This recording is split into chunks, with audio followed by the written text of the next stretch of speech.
We have come to Acts chapter 9 and verse 32. And it came to pass, as Peter passed throughout the region, he came down also to the saints which dwelt in Lydia. And there he found a certain man named Atheus, which had kept his, turn the page here, this thin page Bible, he kept his bed, so he was sick in bed for 8 years. Verse 34, and Peter said to him, Atheus, Jesus Christ makes you whole. Arise and make your bed. And he arose immediately. And all that dwelt at Lydia and Saron, they saw him and turned to the Lord. Now there was at Joppa a certain disciple named Tabitha, which by interpretation is called Dorcas. This woman was full of good works and alms deeds which she did. And it came to pass in those days that she was sick and died, whom when they had washed her, they laid her up in an upper chamber. For as much as Lydia was nigh to Joppa, and the disciples had heard that Peter was there, they sent unto him 2 men, desiring him that he would indeed come that day to them, and not delay. And Peter rose and went with them. And when he came, they brought him into the upper chamber, and all the widows stood by weeping and showing the coats and the garments which Dorcas made, while she was alive with them. And Peter put them out, and kneeled down and prayed, turning to the body, said, Tabitha, arise. And she opened her eyes. And when she saw Peter, she sat up. And he gave her his hand and lifted her up. And when he had called the saints and the widows, he presented her alive to them. And it was known throughout all Joppa, and many believed in the Lord. And it came to pass that he tarried many days in Joppa with one Simon, a tanner. Chapter 10. Well, before we get there, just think about that miracle. Peter was working miracles, raising people from the dead. And Jesus said that the disciples would do such things after the Holy Spirit had come and was in them, that they would do great miracles. And Peter here raised Tabitha from death. Chapter 10. There was a certain man in Caesarea called Cornelius, a centurion of the band called the Italian band, a devout man, and one that feared God with all his house, which gave much alms to the people, and did pray to God always. He saw in a vision in the eventide, about the 9th hour of the day, an angel of God coming to him, and saying unto him, Cornelius. And when he looked on him, he was afraid, and said, What is it, Lord? And he said unto him, Your prayers and your alms are come up for a memorial before God. God knows about them. He knows about your alms giving. He knows about your prayers. He hears them.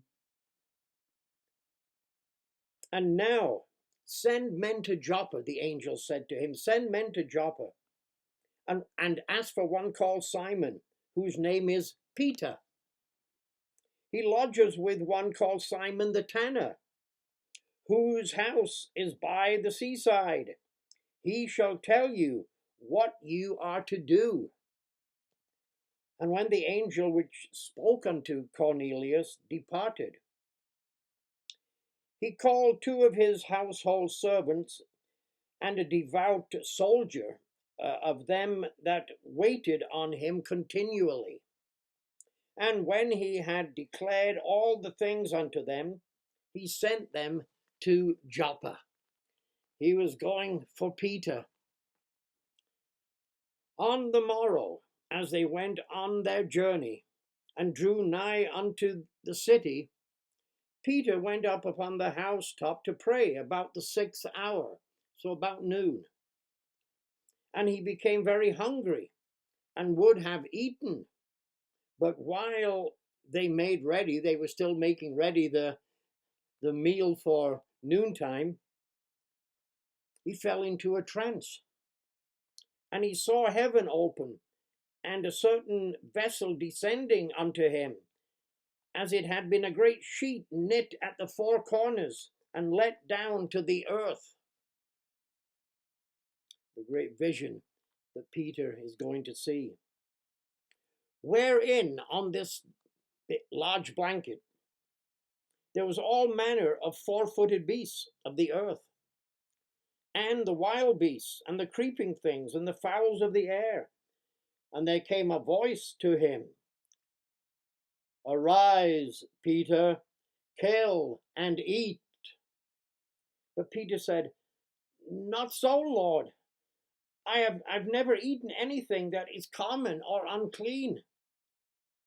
And the voice spake to him again the second time, What God has cleansed, do not call common. And that was done 3 times. And the vessel was received up again into heaven. Verse 17. Now while Peter doubted in himself what this vision which he had seen should mean, behold, the men which were sent from Cornelius had made inquiry of Simon's house, and stood before the gate. And they called and asked whether Simon, which was surnamed Peter, was lodging there. While Peter thought on the vision that he'd had, the Spirit said unto him, Behold, 3 men seek you. Arise therefore, and get you down, and go with them, doubting nothing, for I have sent them. Then Peter did go down to the men which were sent unto him from Cornelius, and said, Behold, I am he whom you seek. What is the cause whereof you have come to me? And they said, Cornelius, the centurion, a just man, and one that fears God, and of good report among all the nations of the Jews, was warned from God by a holy angel that said thee to this house, for men to go to this house and to hear the words thereof. Then called he in and lodged there. He called them in. Peter called them in, and they lodged there. And on the morrow Peter went away with them, and certain brethren from Joppa accompanied him. And the morrow after they entered into Caesarea, and Cornelius waited for them, and had called together his kinsmen and near friends. And as Peter was coming in, Cornelius met him, and fell down at his feet to worship him. But Peter took him up. Peter rose and told him to get up, saying, Stand up. I myself am also a man. And as he talked with him, he went in and found many that were come together. And he said unto them, you know how that it is an unlawful thing for a man that is a Jew to keep company or come unto one of another nation, but God has shown me that I should not call any man common or unclean. Now, do you see the meaning of the vision that Peter had? Many people don't read on, and they fall into all kinds of error and false doctrines, and they want to tell you that this vision that Peter had, that now at this particular time all foods are okay to eat. There is no such laws as unclean and clean food laws anymore. They fall into that error, my friends, because they will not read on.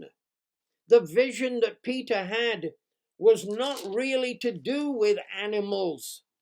It was to do with men. It was to do with people. And that God had now shown to Peter that he should not call any man common or unclean. Verse 29. Therefore came I unto you without doubting. As soon as I was sent for, I asked therefore for what intent you have sent for me. And Cornelius said, 4 days ago I was fasting until this hour. And at the 9th hour, that's about 6 o'clock, I prayed in my house. And behold, a man stood before me in bright clothing. This was the angel that stood before him in the bright clothing. Oh, wonderful, wonderful works that God was doing. And said to me, the angel said to me, Cornelius, your prayer has been heard. Your alms are had in remembrance in the sight of God. He knows your prayers. He knows your alms giving. Send therefore to Joppa and call Simon, whose surname is Peter. He is lodged in the house of Simon the tanner by the seaside, and who, when he comes, shall speak unto you. Immediately, therefore, I sent for you, and you did come. Now, therefore, are we at here present before God to hear all things that are commanded thee of God? Then Peter opened his mouth and said, of a truth I perceive that God is no respecter of persons, and by every nation he has them that fear him, and those that work righteousness, and is accepted of him. The word which God sent unto the children of Israel, preaching peace by Jesus Christ. He is Lord of all. The word, I say, you know, which was published throughout all of Judea and began from Galilee after the baptism which John preached, how God anointed Jesus of Nazareth with the Holy Spirit and with power, and went about doing good and healing all that were oppressed of the devil, for God was with him. And we are witnesses of all these things which he did both in the land of the Jews and in Jerusalem, whom they slew and hanged on a tree. They hanged Jesus on a tree. But God raised him up the third day and showed him openly, not to all the people, but unto witnesses chosen before of God, even to us who did eat and drink with him. Also, he rose from the dead. Or we ate and drank with him after he rose from the dead. And he commanded us to preach unto the people and to testify that which he was ordained of God to be the judge of the living and the dead. To him give all the prophets witness that through his name. Whosoever believes in him shall receive the remission of sins. And what wonderful news that must have been to Cornelius. And we'll pick it up there next time.